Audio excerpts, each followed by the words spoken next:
It's time for the Daily Stand Up Podcast presented by AgileDad with your host, Lee Henson. Without any further ado, let's get started.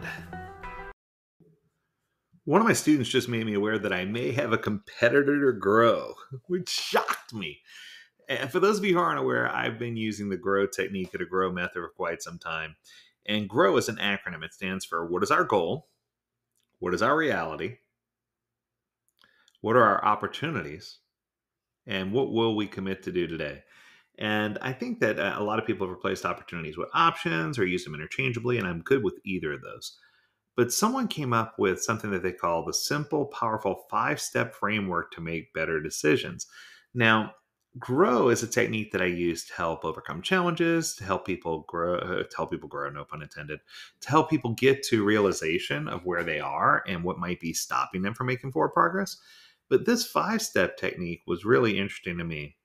And they started off the introduction talking about react. So this person was talking about how we often react to things instead of being proactive. So how do we proact instead of react? And I was like, proact, is that even a word? And what I loved was when they broke down PROACT. So PROACT is also an acronym. So we're going to study PROACT here for a minute and determine if it's something that we can add to our arsenal. Because I don't want it to replace GROW, but I think it's definitely a tool that we can use based on what I've read. So here we go. So let's talk about PROACT. So PROACT starts with the P or PR, which is identify the problem.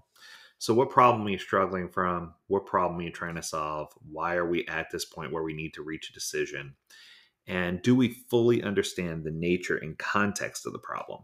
I think sometimes we know what the problem is, but we don't know the real problem. And what I mean by that is many companies, more and more, every time I go in for coaching, I see companies that are looking at the symptom and trying to address all the symptoms as opposed to addressing the actual problem. So they're not taking the time to go through a problem analysis to figure out whether what they're looking at is a real problem or not. The O in PROACT stands for objectives. What are our objectives? What are our goals? And how do we get past this problem to achieve those objectives? Now, sometimes there's a roadblock right smack in the middle of those, and that's okay.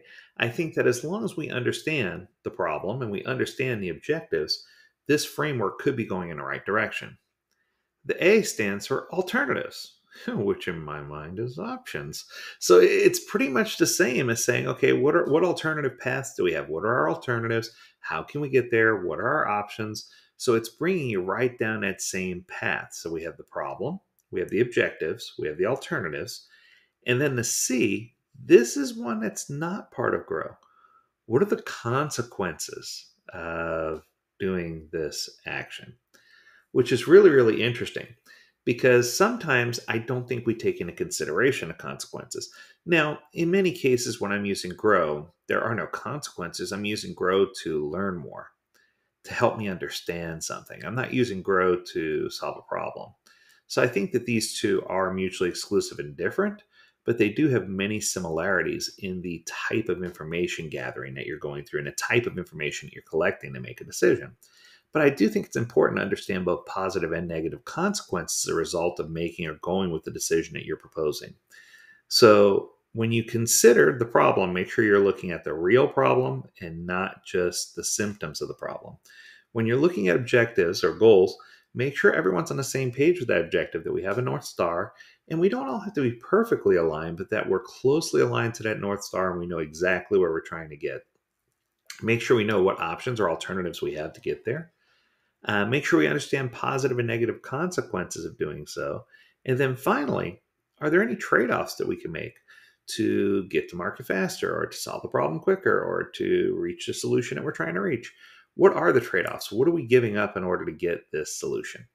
And I think that if you look at PROACT, problem, objective, alternative, consequence, and trade-off, those are the tools that are going to help you really build confidence in what you're trying to do. So I think that if you're trying to make a difficult decision, PROACT is definitely a tool you can use.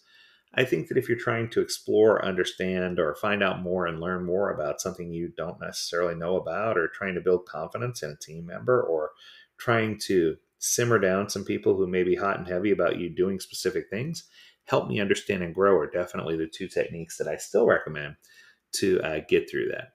So I'm glad I had an opportunity to learn about PROACT. Looks pretty cool. If you want to learn more about PROACT or any other topic, feel free to reach out to us at learnmore@agiledad.com. We'd love to hear from you.